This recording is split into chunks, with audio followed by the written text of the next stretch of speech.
Joe Rogan is left completely shocked as Dana White confirms Arman Tsarukyan will fight at UFC White House, and the ramifications of this announcement are about to shake the entire lightweight division, so stay tuned because the behind-the-scenes drama is explosive and game-changing. And last thing on lightweight, Armen Serukian, obviously the odd man out now. We expect Ilya to be unifying against the interim title winner, which would make a long runway for his title. I wouldn't say that he's the odd man out. He had an opportunity, and you guys know how that played out, and he's gonna have to work his way back. I don't give a shit what the number says. He's gonna have to work his way back. There's just too much goes into this for those type of things to happen. We had a little. We were talking back in my room tonight, and we were talking about all the crazy shit that's happened over the last 20-something years. But you can't do that. You can't get the opportunity, and then it can't end that way. So he's got to work his way back.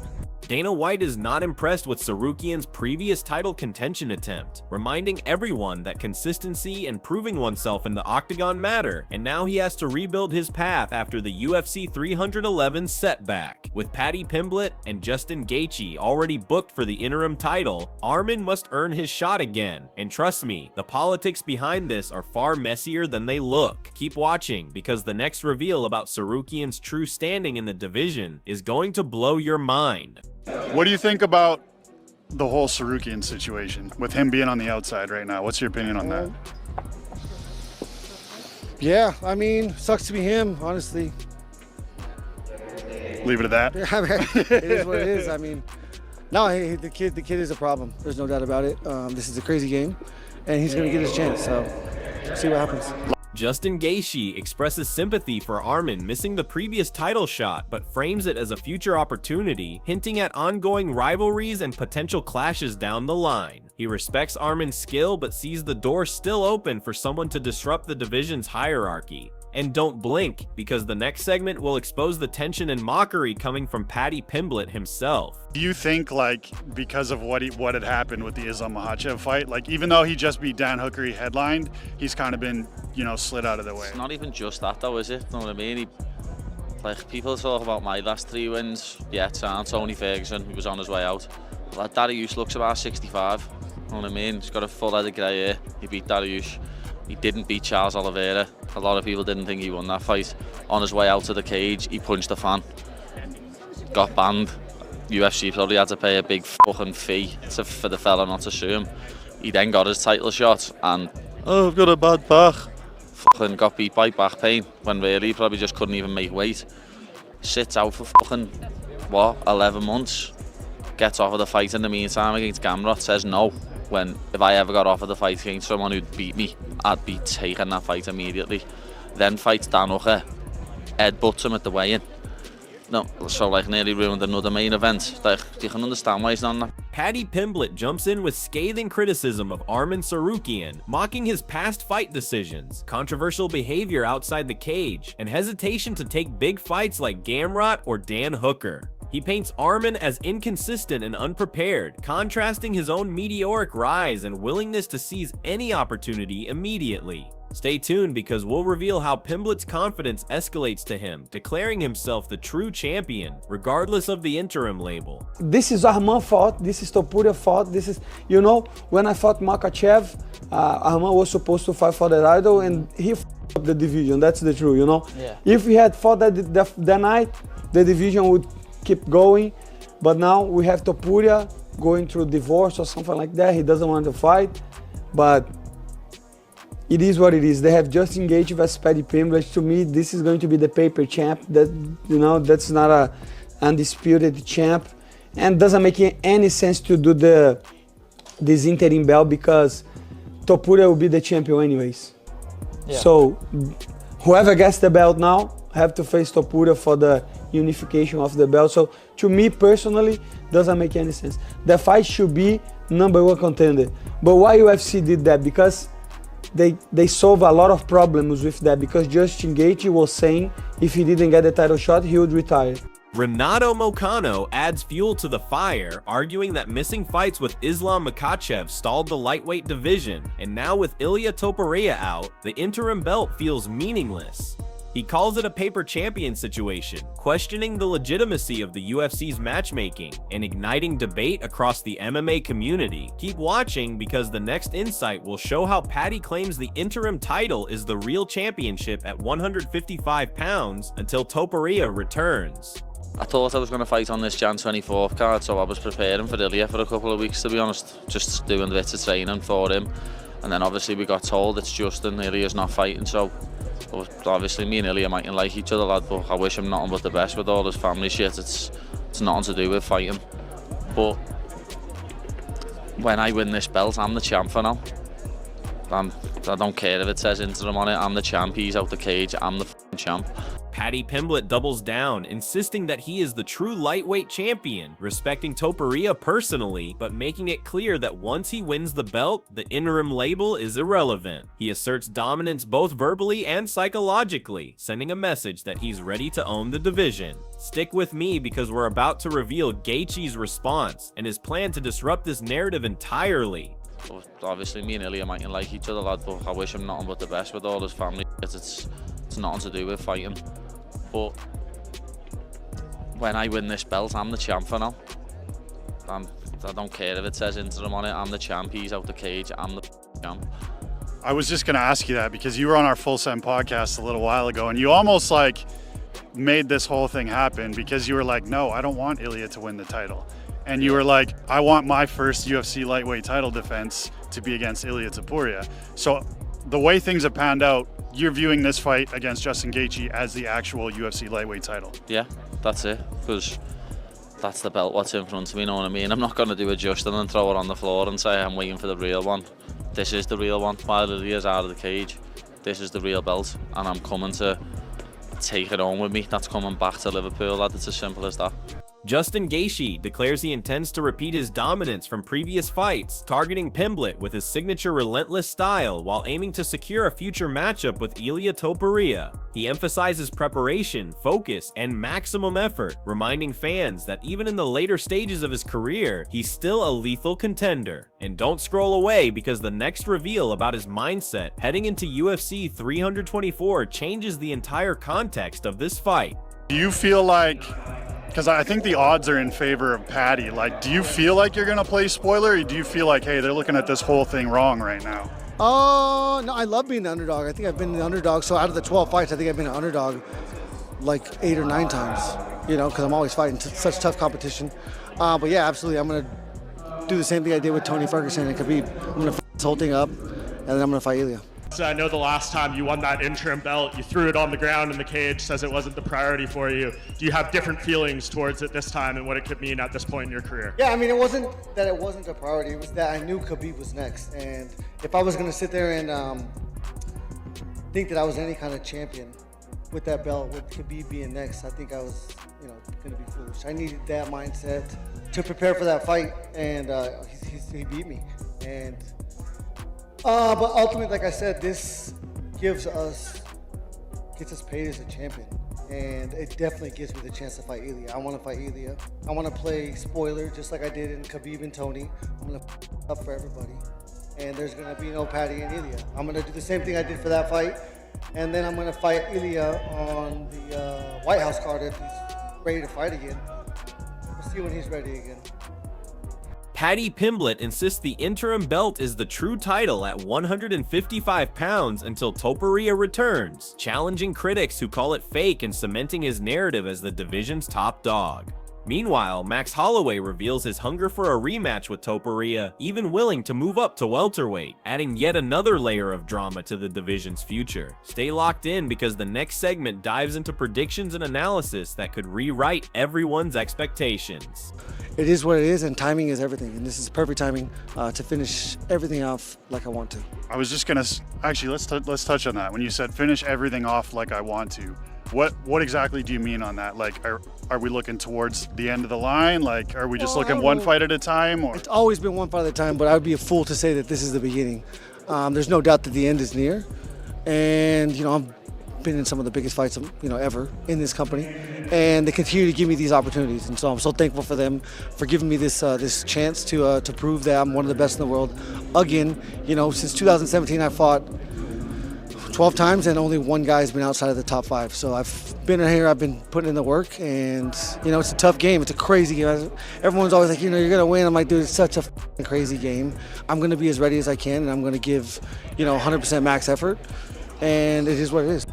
But it's a privilege to share the octagon with such a legend, and it's gonna be unbelievable to get in there with him. And as you said, until Ilya comes back, this is the real belt. People call it a fake belt all they want, but until Ilya comes back into the octagon, this is the belt. Me and him are fighting for the lightweight championship. Merab Dvalishvili breaks down the Pimblett versus Gaethje matchup, noting that if the fight stays standing, Gaethje may have the edge, but if it hits the mat, Pimblett could shine. He also predicts that whoever wins will struggle against Topuria, who remains a dominant force in striking, wrestling, and jiu-jitsu. Keep watching because the implications for the division's next title fight are going to shock you. At the end of the day, I know how hard it is for a father. Shout out to Topuria trying to figure that out, and I hope he does. I hope he can come back. If it's him coming back at 170, it's him coming back at 170. But I got unfinished business, so maybe we go up to 172 when he gets that done. Paddy Pimblett versus Justin Gaethje, it's gonna be interesting fight because we know Paddy Pimblett, he does more jiu-jitsu, grappling. If they go striking, I think Justin will beat him.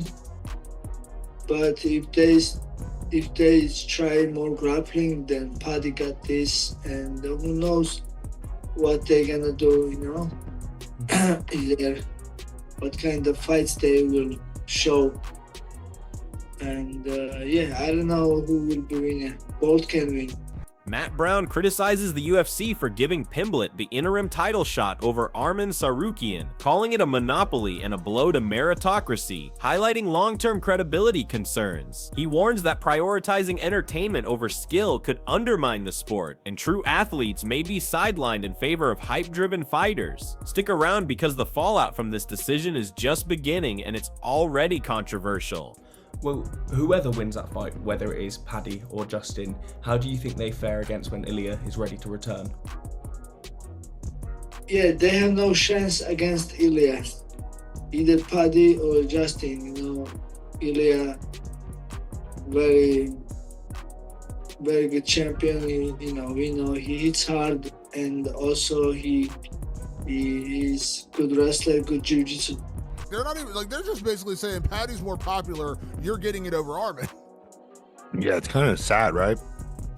And that's, God, I hate I kind of get into this too much, but that's really that's the definition of a monopoly where a single promoter owns the title and the rankings. And it's not a good thing for the sport, in my opinion. Tony Ferguson believes Pimblett has the mental edge, fueled by hunger and opportunity, while Gaethje carries the weight of past disappointments, framing the battle as a clash of ambition versus experience. Ferguson predicts that hunger and drive could tilt the scales in favor of Pimblett, making this one of the most compelling matchups in recent memory. Don't miss the next insight, because MMA Guru's analysis of Pimblett's strategy will take this drama to a whole new level. I have to question what it's going to do for the longevity of the sport. I don't think in the short term it's really going to make a big difference, right? It's going to sell the next fight, right? It's going to sell the next pay-per-view. But trends tend to come and go, right? Fads tend to come and go. At some point, to have staying power and lasting power, I think it requires, a meritocracy-based system. They're for the interim belt. Who do you think wins that fight? Paddy. Only because Justin doesn't want another interim belt. That fucker, that's just it. You could tell, as soon as when we were fighting, I prepared for a different guy. I'd be real. And it was I wanted to go in there and that's not about me anyways. We'll talk about Gaethje and Paddy. Paddy's not bad, dude. Paddy's not bad. He's very beatable, and Gaethje's very beatable as well.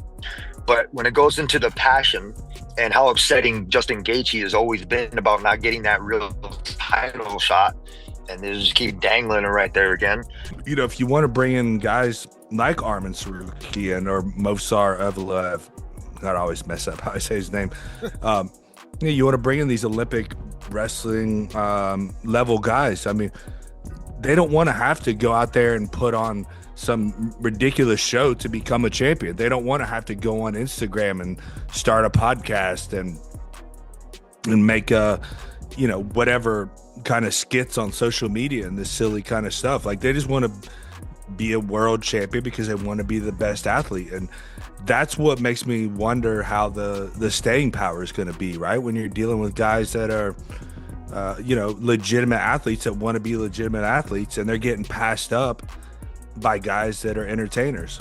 MMA Guru predicts Pimblett will overcome Gaethje by mixing grappling and striking with distance management, highlighting Gaethje's career stage while also showing sympathy for Armen Serukian's tricky situation. He jokes about Pimblett's sudden rise and Scouse magic propelling him to the top 5 and landing the interim title shot, emphasizing the unpredictable nature of the lightweight division. Keep watching because the next segment reveals Bisping's perspective, confirming just how high the stakes really are. Paddy's in for a new treat, right? Paddy's the one that's never fought for a belt. He's going in there. He's going to be trying to, get that stuff. He's going to feel a little bit more fresher. He's going to have that little bit of excitedness, in my opinion. So if I was going to the book and I was going to try to place the bet, I mean, shit, I would go with the new kid that's going in there and that's going in there for the new opportunity rather than the old kid that fought for the belt, disrespected it, threw it on the fucking and give a shit for it. In my mentality, that's how he's going to be again. It's going to go for Paddy, in my opinion. So best of luck for both of them. I hope they knock each other. I reckon Pimblett's beating him. Mixing up the grappling and the striking, staying at range, not being in the pocket with him like a Chandler would be, like a Fiziev would be. I reckon Pimblett's going to beat him. Gaethje coming towards the tail end of his career. I just want to mention now, Arman Tsarukyan is... this is tough for Arman. Okay, he's probably going to have to fight someone else. He said he would be on this card. I don't know if they then called him and he said, no, I can't be on that card, and that's why they've done this. If that's what comes out from this, I guess it could be a bit more understandable, because otherwise it would have been Nunes Harrison to main event, and we just can't have that. This is a very, very tough competitive matchup. Now, Justin Gaethje is no spring chicken. I think he's 36 years old. But you know what you're going to get with Justin Gaethje. Yes, of course, against Max Holloway at UFC 300, he got knocked out. He got embarrassed. He got face planted. I tell you what, it was a shocking scene, okay? But that's not normally what happens with Justin Gaethje. He is one of the most exciting fighters. They do call him the human highlight reel for a reason. He's got great wrestling, but the boxing, the striking, the leg kicks, the punch power that he has, I'm telling you, this man is no joke. And neither is Paddy Pimblett, right? We saw last time against Michael Chandler, he is the real deal. He absolutely smoked him. He's undefeated in the UFC, put a beating on Michael Chandler. Michael Bisping calls the matchup highly competitive, noting Gaethje's explosive power, wrestling, and leg kicks, while also emphasizing Pimblett's undefeated UFC record and striking dominance. He warns fans not to underestimate either fighter, framing this as a high-stakes, must-watch battle for the interim lightweight crown. And stay tuned because the next reveal discusses UFC's main event decisions and why Gaethje versus Pimblett takes precedence over Harrison versus Nunes. This is insane. Gaethje versus Pimblett is an absolutely insane fight. I'm looking forward to it. This is a massive, massive matchup. Ton of hype on the line, but I do want to mention, Pimblett has floated up to number 5 in the rankings. Magically. Scouse magic, dude. Scouse magic. Don't ask for that on a street corner in Liverpool, by the way, but this is some Scouse magic. Okay? He just levitated his way into an interim title shot, which is insane, but fair enough. As an Englishman, I'm all on board with this. But, it is what it is. I think he'll beat Gaethje, but let it be known, Gaethje said, I'm not fighting ever again, and I'll retire if you don't give me a title shot. And they bent the knee.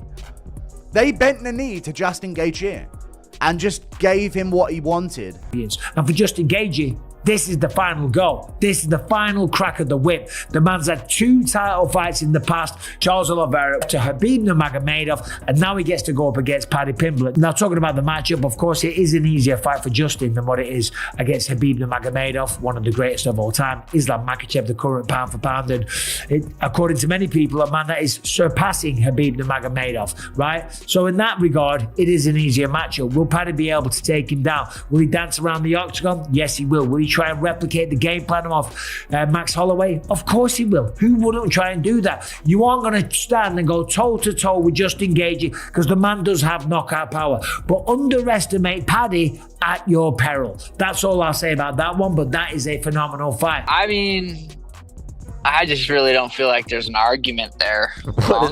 What do you mean? There's Gaethje versus Paddy? Okay, Yeah. if you had only watched one of those fights, and you ask America, you ask the world, you only get to watch one. Yeah. January 24th, you only get to watch one.